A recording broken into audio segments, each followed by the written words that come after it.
welcome to this episode. It's the second time over the last 2.5 years that one of my videos, a German channel actually, is in English. So please be patient with me. I'm going to make spelling mistakes, pronunciation, maybe use the wrong words, but in this episode we're going to talk about innovation. And we got in touch with another, I think about 3 weeks ago, when actually you only brought in the location, the equipment, with an interview I filmed together with Accenture.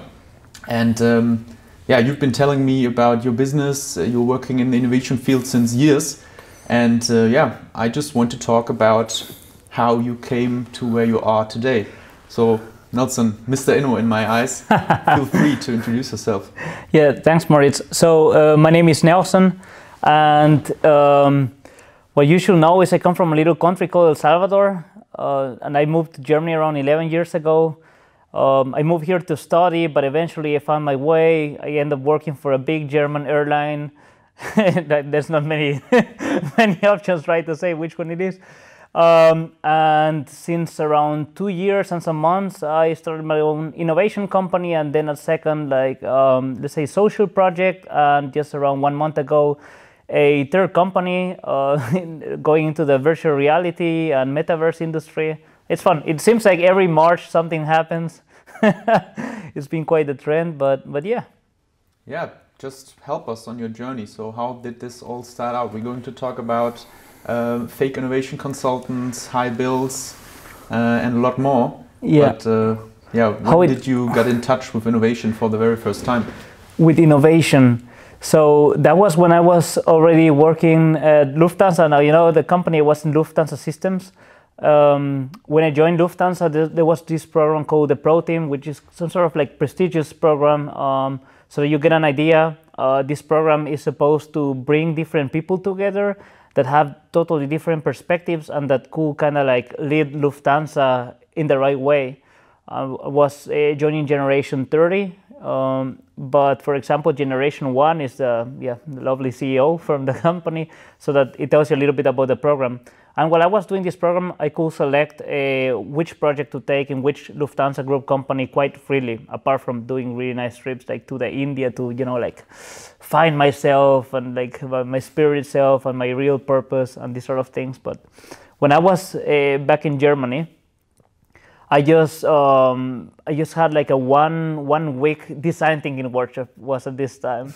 And it was, for me, it was my first time like interacting in this kind of way, just working super flexible with a really nice atmosphere. I kind of just love it. And I felt, you know, like a fish who was just like outside kind of dry, and then the fish goes back in the water. It just felt in my fluid, it just felt in my atmosphere. And with the time, I just noticed that innovation was quite my topic, because you got to understand something. By nature, I get extremely quickly bored about things. I cannot do the same job again and again. And what happened is that before I started to go into innovation, I was well known as I would call it process re-engineer. Mm-hmm. So I will come, I would check a process, I will kind of like get rid of it and then just build a new process, cutting down time, sometimes in the 20s, in the 30%, and just making the life easier and more enjoyable for everyone who was, you know, kind of working around this process. But and this was also related to processes in the at Lufthansa and in this industry especially? Well, when I applied to Lufthansa, I still like saw myself as a, you know, like process engineer. But the fun thing is that this has started way before. I was working for MROs, like companies that repair aircrafts and so on. I came also from the IT industry. I have been to many companies. As you know, like by nature, I just like to kind of, you know, like jump to the next cool thing. But process engineering kept me kind of occupied for some time. But I remember there was this day I come to the office. The PMO head tells me, Nelson, I have a new project for you. You have a deadline. You have 3 months to just like re-engineer this entire department. Something is not working out. I remember I worked 3-4 days, and then I just got it ready. And it's like, look, I'm going to present you the final results because it was not as complex as you thought. And when I was doing this, I just, for the first time in my life, I noticed that I have been following like a really systematic approach all the time, that I still had a structure in which I always found like the elements of how processes are built. And there is a pattern. All industries, all companies, they work like in the bare bone, in the main structure, quite in the same way. So it just, over 5 minutes, it just became so boring to do this, because every company will be again the same and the same. It's just follow the pattern. I mean, some people could argument they could have made a really nice living out of it, but if I don't enjoy it anymore, then I had to move on. And again, what's the pattern? Is it about Nerf guns? Because when I think about innovation, and also back here, I see Nerf guns everywhere. No, but maybe just start off with like your definition of what innovation is all about. Yeah, okay, that's a really nice one, because innovation is quite the umbrella term. It means that a lot of people understand a lot of different things around it. Same word, different meanings. And the problem with that is that I am quite a person that thinks that this word is so misused. Prostitute, I will even go and say. Like, the word is so misused every day that I was getting quite angry in it. So I wanted to find a way to show people what innovation actually is. And the way I did is, I wanted to bring them back to what people call human perspective innovation. And as you know, it goes all around people. So I invented this helmet. Helm is in German. I call it the innovation helmet. I hope that you can display it now in the picture, in the video. This helmet was created as a visual metaphor to explain people that when you put the helmet on, you're adopting innovation as a state of mind. You're adopting this mindset. And it's really nice because when you have the helmet, I will put it on in front of presentations and tell people, I feel creative, I can come out with whichever idea I want, there's no limits, I can fail and I will stand up again and I will find a way. And people kind of assume it. I mean, just think about Elon Musk and the BMI, the brain-machine interfaces, how quickly we're moving there. Maybe in the near future, you will be able to enhance your thinking by wearing something on your head. So it's quite the future. But the really nice thing that when people see that and think like, yeah, maybe in the future, or this is kind of cool, when you make this assumption that it could be possible, you're also assuming that innovation is about humans, it's about us. Because what happens if I put the innovation helmet on top of a big bag of money? Is it gonna make more out of it? If I take, a strategic campaign, something really big, like I put the documents on the table and I put the helmet and turn it on, is it going to make a better strategy out of it? It's not, right? So it's so easy to understand when you see it that way. And therefore, you can go and explain people why it is so dangerous to think that innovation is about just the methodologies or just about the great ideas. Some other people think that it's about marketing and just the reputation, just, convincing shareholders to buy more and not sell, especially not sell when you're at that point. And yeah, with this definition is super easy and it's simple. So innovation is a state of mind in which you are enabled to create ideas of value. And that's it. It's quite open, but it's narrowing down so that it's about us. It's about humans. And then I started a whole company around this. Yeah, so the last time I've been here, who occupied the room right before us was the German television, ZDF, and you're also a Forbes contributor. But how did this all start out? Your origin is Latin America. How did that all start out? Look, okay, I will go in some sort of flashback, a really short one, to understand how I came to Germany. And then I will do a flash forward into how all of this happened. Sounds good. So you have to know that in 1974, my father, I wasn't even planned, okay? Nor were you. In 1974, my father had measles. Like, when you have a lot of little red dots, I hope my father is not watching this. Like, why are you telling everyone I had measles when I was 10 years old? But he had to stay at home. And at the same time, they had a TV in black and white at that time that they got from family in USA. And since my father couldn't go to school and had to stay at home, he was watching TV. And he loved soccer or football. So let's call it European football, right?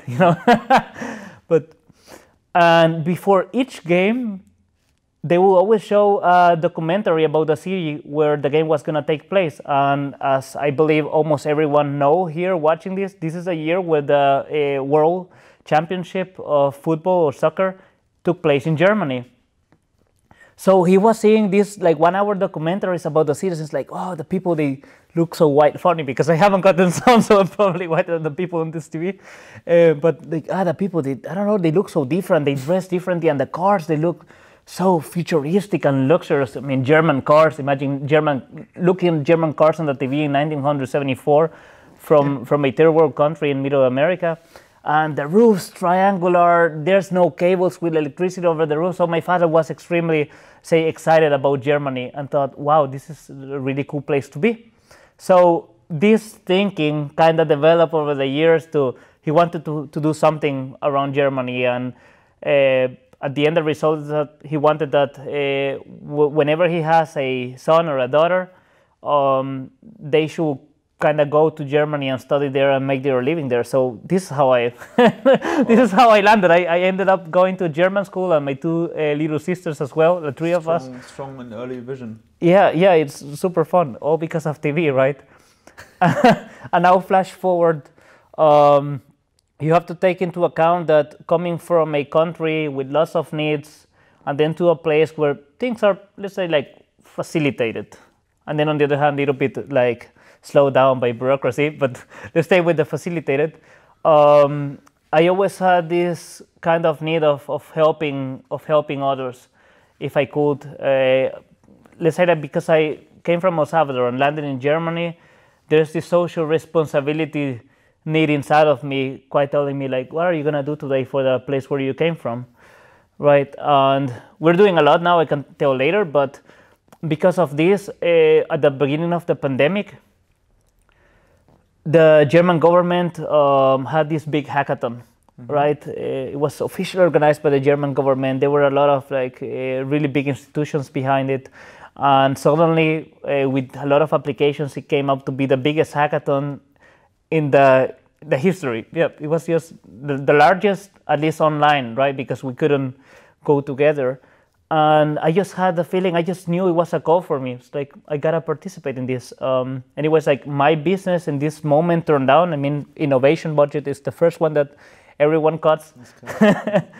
So I knew, okay, I have to do something. I cannot go and wear a cape in front of my customers and just like tell them like, hey, that's the moment now to invest in innovation. You know, like the big needs, it's gonna show you that you need to innovate now. So I said that's not gonna work, but I can actually help something for the country where I am now. I mean, the country that subsidized a big chunk of my school costs, and also the same with university because I study here.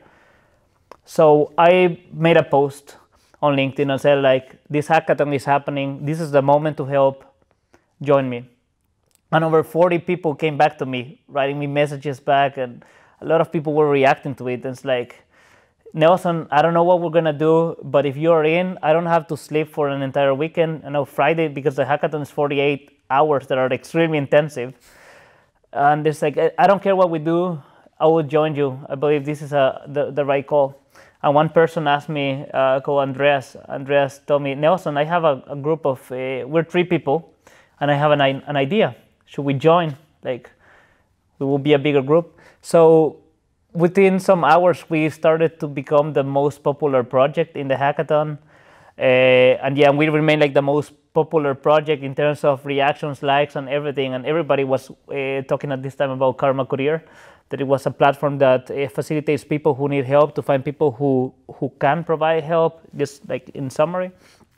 And it just like blew up. We were everywhere. Like we had like a good 10 seconds of us on Zoom and Karma Courier on ZDF, exactly when they are saying something like, these are the people that are changing Germany for the best, that are trying to combat the corona crisis. So yeah, it's a big headline. And I have mentioned El Salvador, right? El Salvador is super small. So imagine there's someone coming from El Salvador and now he's on German TV doing something for against the biggest pandemic that a lot of people have lived, right? I believe at least for me, it's the first one. For me too. Yeah. And just the press started picking up, and I was offered to co-write books, co-participate in so many projects. I had to learn to say no to many things. But just the media started catching up, and there were some even articles of people that didn't even interview me, but they were catching all the bits and still going out there and telling my story. And it was quite a nice time. Eventually, Forbes picked up too. It was Forbes Mexico and Forbes Latin America. They saw me first in the in the biggest newspaper from El Salvador, and second in let's call it's El Economista. So it's basically The Economist, but in Spanish. And they decided to interview me. They asked me to become a contributor. I have quite a hard time to write in Spanish nowadays. It's true. It's just, yeah. But yeah, everything just picked up. So whenever people ask me like, what was the trick? It's like, well, like genuinely, you gotta genuinely interest yourself in helping others. And if you do, it's likely that good things are going to happen to you, but you should not be expecting it. I mean, I didn't go and work my ass off, sorry that I say this, but work my ass off this weekend thinking that I will be on TV or on the press. I worked it off because I thought this is going to help people. Yeah. And when you're really into it, then yeah, good results happen. When good results happen, some people come back to you. Sounds good. Yeah, my community is the biggest consulting-related social media community in the German-speaking area. The last time we met for the very first time, I felt that consultant isn't something you have attached good feelings to. Yeah. Tell me more about that. Look, okay, so and the disclaimer here for anyone who's a consultant, this is not against you. No, but so I have quite a hard time with consulting, but it's not consulting in general because consulting is a good thing. A lot of people need help; they can find it. But there is this thing called innovation consulting. You have innovation consultants out there. And when I was still working for this big airline, I will have to work from time to time with them. Usually, it will be like to speed up things, to accelerate. And I will be as participant, something as the customer behind, but I will be exposed to these people. And I don't know, I had just this feeling that everything that they will do, it will be quite like a recipe that they found online. Like they will go to Berlin, do a certification, design sprint, come back to Frankfurt or stay in Berlin, and then it's like, not even that. It's not Scrum Master, not a facilitator in design thinking. It's innovation consultant. And I will go into the backgrounds of these people. It's like, have they ever started something on their own? Have they patented anything? Have they created anything, like any product, services cool that even got catch up a little bit by something outside, some media, something public? No. What are the innovative? And then I will go into the kind of to check into your LinkedIn profiles to see if maybe there's something there that I am missing.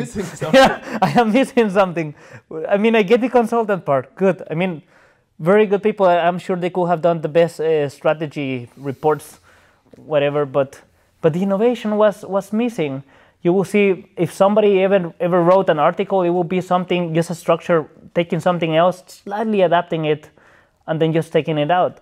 And I tell you, if I'm a cook, if I'm a chef, if I go online and look, I'm sorry, I don't know any names about important chefs or something. Ramsay, Gordon, something like this. Gordon Ramsay. Yeah, Gordon Ramsay. Thank you. So if I go and look one of his recipes, yeah, and I do it one-on-one, am I the master chef now?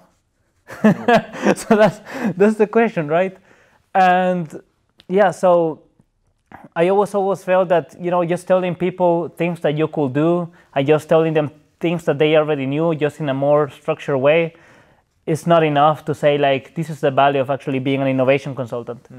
And the thing about innovation is that you should really go out and also do it, not just tell, okay, this is the way, but this is the way, but not really giving the right steps, or maybe just a structure. I don't know. I just feel it's not the way, and yeah, it kind of started a battle against this.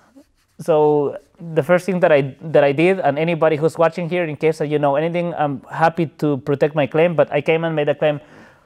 weSpark, and that's my innovation agency, the company where we're here now. weSpark is the first dedicated innovation agency in Frankfurt. Boom. I didn't say Germany because there's a big one that I really look forward to becoming like this, and like I know the owner as well.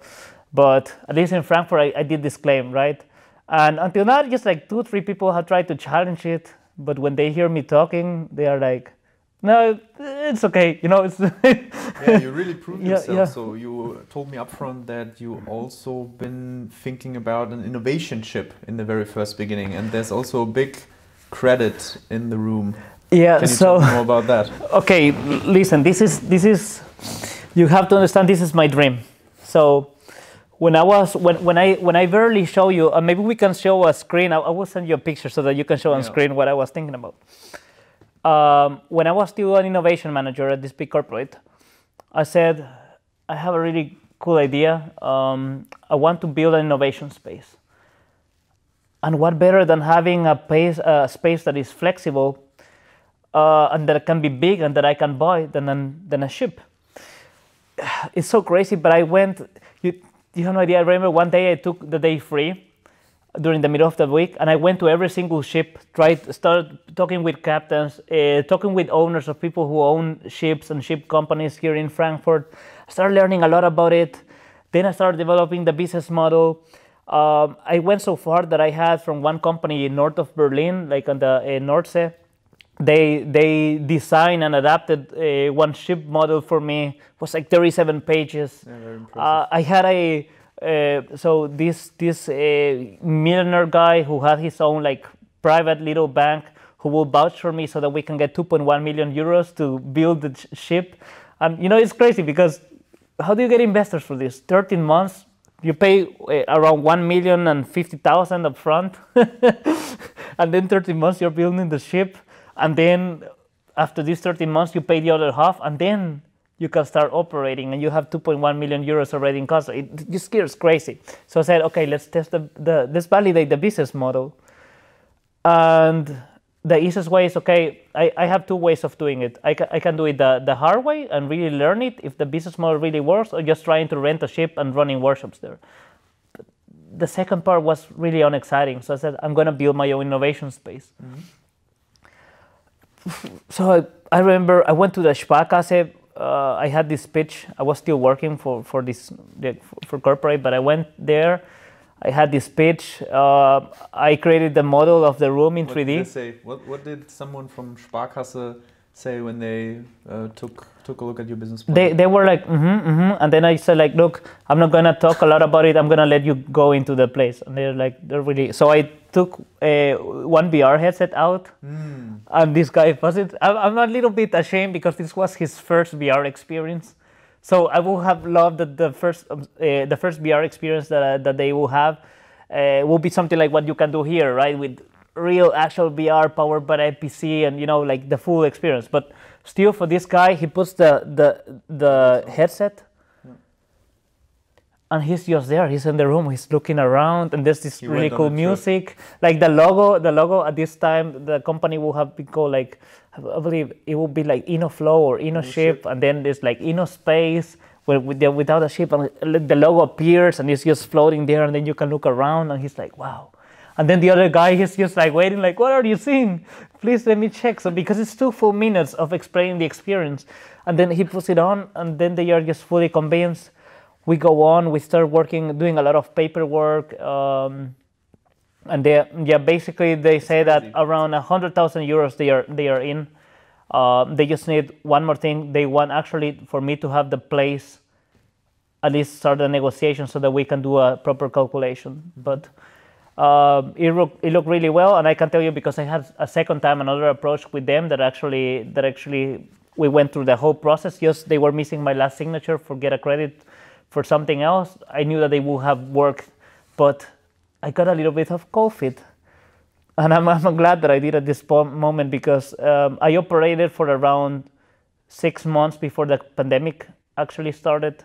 So I barely went to the moment where I started covering the costs. because building an innovation agency is all about reputation, and you have zero reputation at the beginning. I was told by one professor of mine, the moment that you leave, like now you're senior innovation manager Lufthansa, whatever you call, even if they give you a meeting or a little 5-minute call after 1 month, people will answer you. But tomorrow, the day that you start your company, you're nobody.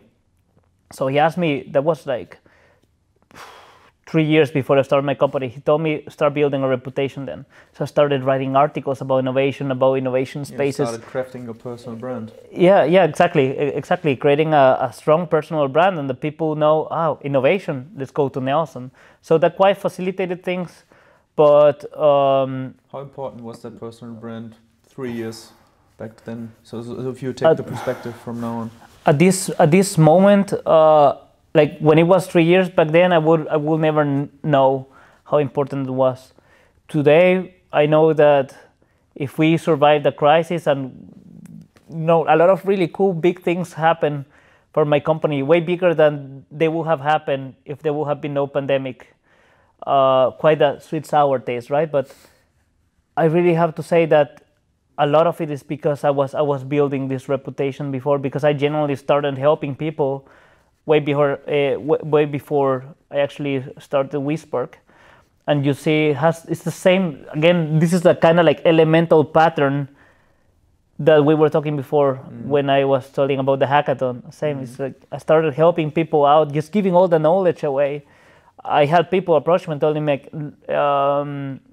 Nelson, this is really good. Have you thought about patenting it? And it's like, look, that's how I know that you read between the lines. Because if you will know what I'm trying to achieve, if you will know that I really want to spread innovation, then you will know that I will never patent a methodology or a process or anything that can potentially help others. Yeah, so that's nice. Yeah. I don't know, it's quite a way. Other people can argument otherwise. For me, I feel that it's working. I mean, there's a lot of evidence, so I mean, we have no reason to stop. It's a crazy story.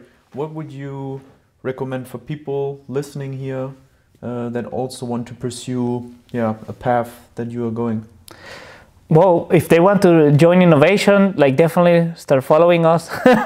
we are, and let's close the spam here. But we are all the time just showing to everybody how we do, like our real how, like our expertise, the methods that we design. We just go and share them.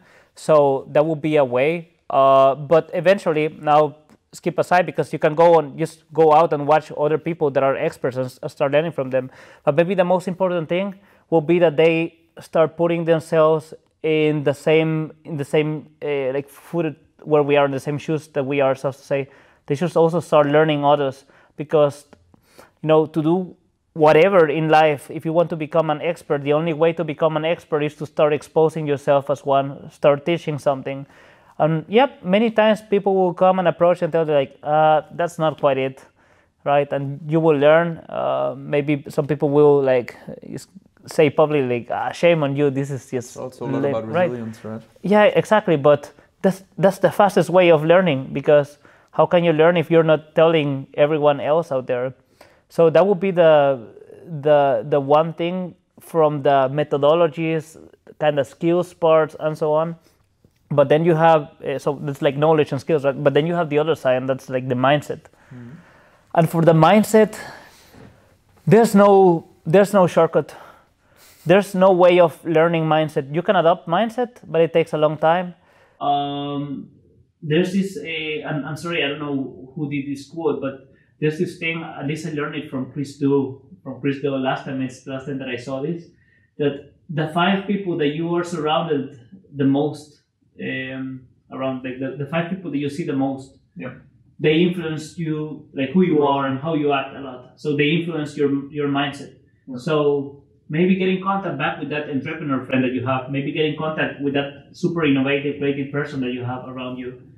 Get in contact, start going out with people that are more positive, and you will see how your life starts changing, because your mindset starts changing. But not just like, the basic stuff, be open-minded, know that you will fail and fail a lot, because that's, as I was saying before, like making mistakes outside is failing. Making mistakes means also that you learn not to do them next time, and it's like you will be learning like this, and then you make a mistake, you just have this like huge step, never gonna do it again. And usually when you learn something, you just don't learn something really small. You learn something big and a lot of things around it, like all the variables around it. So yeah, start trying, testing, failing a lot, and continue trying. And maybe the one thing to keep that mindset alive, because if you're failing again and again, you will get depressed sometimes, right? But there's one trick not to. You gotta find a purpose. And that's possibly if the people watching here want to forget everything, but don't forget this. You gotta find a purpose of what to do. Starting an innovation agency is not for anyone. I know writing a book about mathematics is not for everyone. But if you find your true purpose, something that you want to make better in life, then however you do it, if you fail, it's just like, this is my purpose. I want to get here. For example, ours is we want to spread innovation and educate a lot of people in it. This didn't work. Doesn't matter. We try idea 2. Doesn't matter. Idea 5. Okay, this is working a bit. Let's do it better. And then you continue trying to find the best way to do it. But when you fail, okay, I haven't failed in achieving my purpose. I just have failed in this way. I learned how not to do it, but you can continue doing another way. So when you have a strong purpose that you really believe in, it doesn't matter how many times you fail, you will always choose another way. I'm with you. Nelson, thank you very much. To close it up, if people find that interesting, would you just mention, how can they learn more about you? Where can they find you? That's easy. Please look for my name on LinkedIn. We will display it here. Yeah. So just follow me there on LinkedIn. If you really, really, truly have a purpose and maybe you're stuck, you don't know what to do, if you're trying to create something new and you want to get into the unknown, like that's what we do every day, working into the unknown, into things that are full of uncertainty, that's what we do. So just get in contact with me there. Then we can have a little chat. Nice one. Thank you very much. Thank you. So guys and girls, I hope I articulated myself properly and you gained something from that episode too. Feel free to shoot some feedback to me, and also make sure to watch some other episodes here on this channel.